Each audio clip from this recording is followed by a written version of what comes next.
What is Exim policy? Exim policy. Exim policy means export import को business करने के लिए क्या पॉलिसी डिसाइड होगा इन नेशनल एंड इंटरनेशनल लेवल पे, जो हम पॉलिसी रूल रेगुलेशन को अडॉप्ट करते हैं उसे हम एग्जिम पॉलिसी कहते हैं। यह एग्जिम पॉलिसी का एंड डेट 31 मार्च होती है।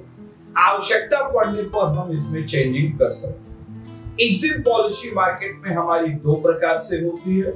पॉलिसी फ्री ट्रेड पॉलिसी, दोनों ओपन रूप से आप फ्री ट्रेड होके बिजनेस कर सकते हैं। इनमें बिजनेस करने के लिए किसी भी प्रकार की कोई बाध्यता नहीं होती है।